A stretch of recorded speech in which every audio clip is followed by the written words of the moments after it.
Have you ever watched a really good movie and then had someone tell you that it was a remake and that the original was better? While sometimes it is the case that the original is even better, there are a lot of movies that are just better the second time around. I'm sure you can think of a few yourself. Let's see if you can guess any of our picks. The first one is a horror thriller, and the 2006 version was just simply better. The Hills Have Eyes. Have you seen the 1977 one? I mean, it's not bad, but the new one is a lot scarier, and the budget was bigger, and it was more graphic. Sort of like A Star is Born. The first one, the one that people try to say is better, is a good movie, but the 2018 one with Bradley Cooper and Lady Gaga is so good that it just unfairly blows the first one out of the water. I mean, have you seen those two acting a scene together? Also, the music in the newer one is breathtaking.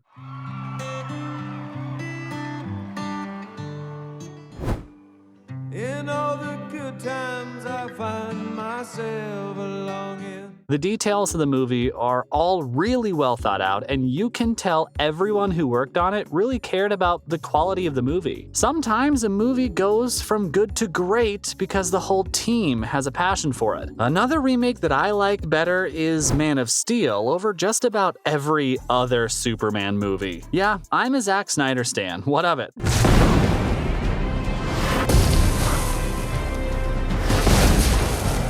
We also like the remake of The Ring. No, not the reboot that just came out. We mean we like the good version from 2002, which was based on a Japanese film that you've probably never heard of. The Japanese one is also good. It's the same premise, but the one that scared all of us in the 2000s is the best of the bunch.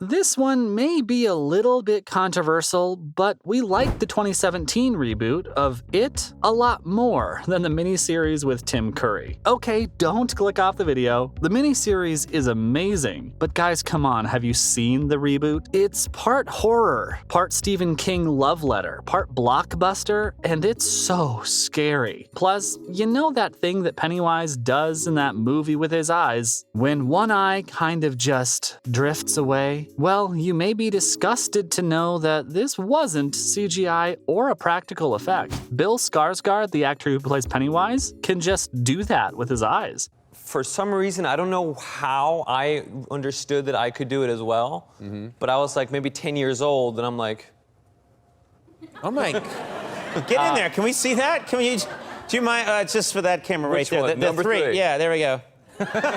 How freaking creepy is that? Should someone go check on him? Is he all right? Has anyone confirmed that he isn't actually a murderous shape-shifting alien clown? Anyway, who remembers Freaky Friday? Yeah, maybe I'm aging myself a little, but I stand by that movie. It's a banger. Anyway, if you've seen it, you know. But did you know that it is actually a remake of a movie from the 70s starring Jodie Foster? I mean, I'm not hating on Jodie. She's wonderful, but the remake was something magical with Lindsay Lohan and Jamie Lee Curtis. I mean, I'm pretty sure that Jamie Lee Curtis is protected by a magical divinity. She is so perfect, and everything she does is perfect.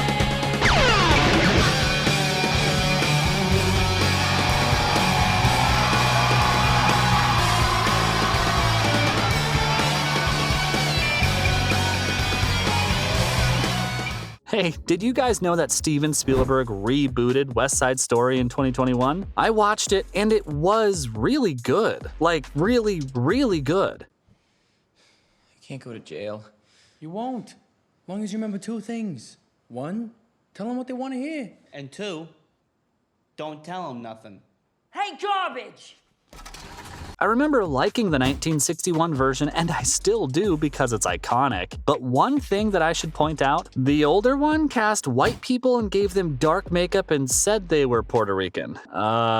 Ew. The new one actually did have a Puerto Rican and Latin cast. Speaking of classics, let's talk about James Bond. There have been a ton of Bond movies, right? I think the mid-2000s Daniel Craig version is the best version. Okay, hear me out. out, Roger Moore was a really fun James Bond, but his take was a little too goofy. Sean Connery is iconic. He is, I swear. But there's something about Daniel Craig, and that, paired with the updated production value and more attention to score and realism and other nuances, you can come for me in the comments if you prefer Sean Connery, and I wouldn't blame you. It was a really tough decision, I get it. The Thing. Do you remember The Thing? When I say The Thing, what movie comes to mind? Probably the one from the 80s, directed by John Carpenter, one of the most iconic horror filmmakers of the modern age. But did you know that there was a version of this movie from the 50s? It's okay if you didn't, because a lot of people don't remember this movie. It's called The Thing from Another World. That movie is solid in a lot of ways, and if you're interested in the history of sci-fi or movie making, it's definitely worth checking out. But if all you think of The Thing, we're betting you thought of the John Carpenter one. Okay, are you guys ready for an unpopular opinion? I thought the 2019 Little Women was better than the 90s one with Winona Ryder. I know, but hear me out. I know the remake has its flaws, but what movie doesn't? You know what most movies don't have? Florence Pugh. And this movie has Florence Pugh.